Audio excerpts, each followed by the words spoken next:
texto Futuro de uma Ilusão, Freud analisa a religião e como os deuses foram criados e quais são as funções na mentalidade das pessoas. Sobre isso nós vamos conversar hoje.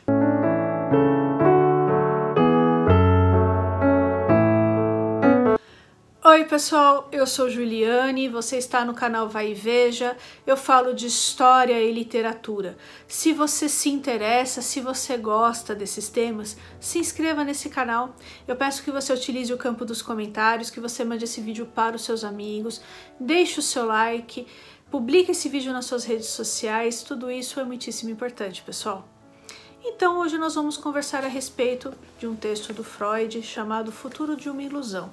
Eu utilizei este livro aqui, pessoal, o texto que está neste livro, da editora Imago. Tem outros textos do Freud aqui, é o Futuro de uma Ilusão, Mal-Estar na Civilização e outros trabalhos também, outros textos menores, tá bom? Então, pessoal, esse texto foi escrito em 1927 em resposta a uma carta que um amigo do Freud, que era pastor protestante, mandou para ele, né, questionando a respeito da religião, perguntando o que ele achava e tal. Pessoalmente, Freud era ateu, né, e de ascendência judaica. Ele veio de uma família de judeus assimilados à cultura europeia, não eram judeus praticantes, porém ele teve lá uma babá que era, se não me engano, ela era judia, era praticante e tal, parece que ela ensinou algumas coisas para ele e tal. Mas Freud, como dito, ele era ateu, né? A obra, pessoal, Futuro de uma Ilusão, foi escrita num contexto em que a Europa estava numa situação bastante complicada.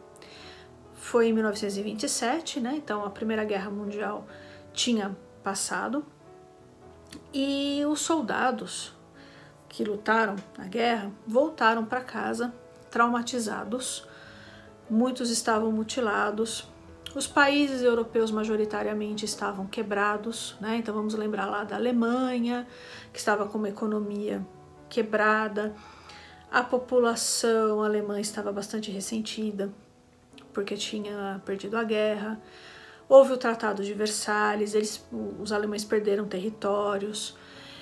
Enfim, pessoal, a situação não estava fácil, tá? Não estava fácil em nenhum país, principalmente a Áustria, né? Vamos lembrar que o Freud era de Viena, principalmente a Áustria e a Alemanha estavam numa situação difícil mesmo.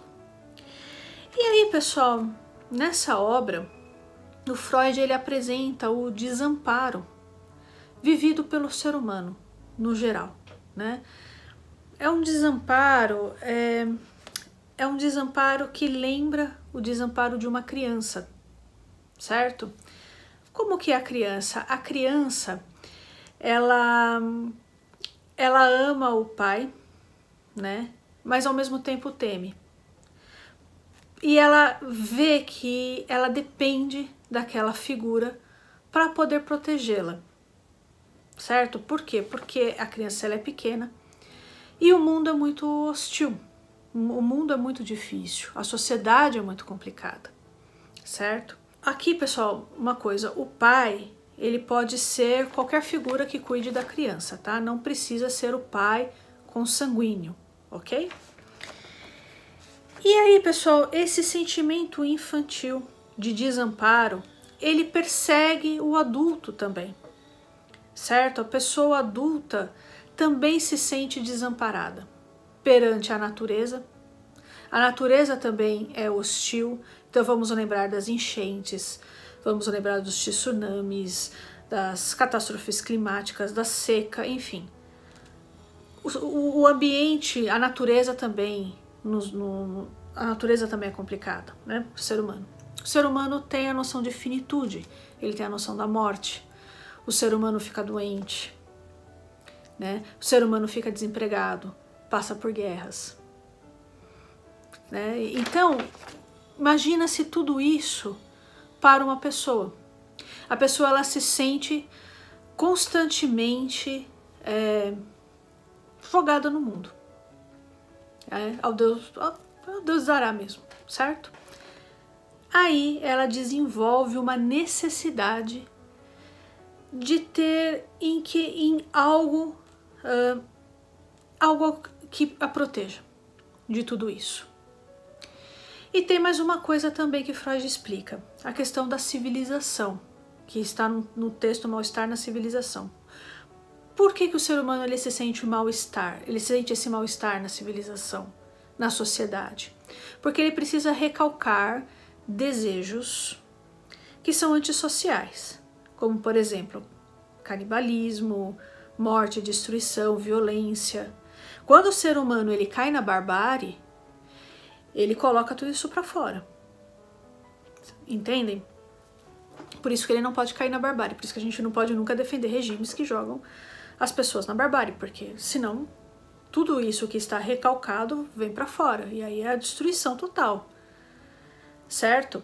Então o ser humano ele precisa sempre ficar recalcando esses desejos que ele tem. E aí ele nunca é feliz 100%, vivendo na civilização, apesar de depender da civilização para poder sobreviver. Compreendem? Muito bem, pessoal. E aí, diante de todo esse cenário, um cenário de impotência, né, diante de tudo isso que eu falei, impotência até mesmo em relação à própria mente do ser humano que é complexa, ele precisa de algo. E é aí que ele cria a ilusão dos deuses, né? Ele pode criar deuses sobrenaturais ou criar deuses humanos, né? Aí é onde muita gente transforma ditador em Deus, governantes em Deus, políticos em Deus.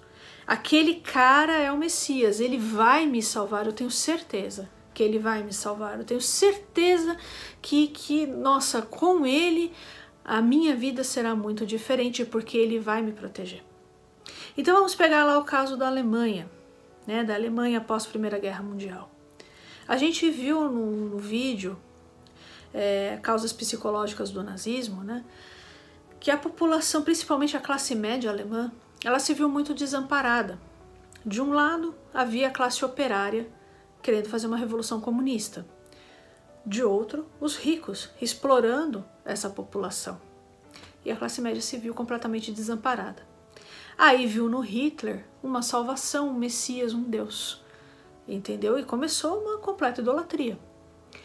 Aí a gente vê também os soviéticos chorando a morte de Stalin. E a gente fala, mas Stalin foi tão horrível, né? Como que alguém está chorando a morte dele? Porque aquilo é melhor um pai horrível do que pai nenhum. É melhor lidar com um pai como Stalin do que não ter ninguém. Então é esse sentimento, né, de vazio, de desamparo que faz com que as pessoas vejam no Stalin um pai, chore a morte dele, né? Idolatrem Hitler, por exemplo, justifique ditadores, se identifique com ditadores. E é interessante, né, que normalmente as pessoas se identificam com ditadores homens, né, com homens fortes, muito masculinizados e tal, porque vem desse sentimento de impotência. Então eu sou impotente, mas eu tenho o Putin que vai me defender. Não, o Putin ele vai te jogar na barbárie, mas ele não entende isso. Ele acha que por ele ser uma pessoa forte, ele vai defender. Entendeu? Ele vai me defender de qualquer coisa que possa me acontecer. Ok? E aí, pessoal, o que o Freud fala? Olha só, abre aspas. Os deuses conservam a sua tripla tarefa: afastar as pessoas da natureza, reconciliar os homens com a crueldade do destino, em especial como ela se mostra na morte, e recompensá-los pelos sofrimentos e privações que a conveniência da cultura lhes impõe, né? Então, tudo um resumo de tudo isso que eu falei, né? E aí a gente vê coisas bastante interessantes, né? Tanto no judaísmo quanto no cristianismo. Eu não vou falar do islamismo, pessoal, porque eu não conheço, tá? Não conheço muito pouco do islamismo, então não vou falar. Mas assim, a gente vê bastante no cristianismo e no judaísmo as pessoas transformando Deus em ser humano, né? Deus vai fazer isso, Deus vai fazer aquilo, porque Ele vai punir, porque Ele vai fazer, porque você vai ver, olha lá, né? Aí parece que Deus é um justiceiro e tal. Na verdade, vem desse mesmo mecanismo que o Freud está explicando, né? Essa pessoa precisa de uma proteção, ela precisa de alguém, né, para fazer as vontades dela, para cumprir os desejos dela, então ela transforma Deus nisso. E aí vocês podem falar assim, mas Deus não tem traços humanos? Porque, olha, na Bíblia, às vezes, aparece lá Deus, referências a Deus como menina dos olhos, Deus sentiu o cheiro e tal, mas não é uma forma de transformar Deus em pessoa? Na verdade, não, tá?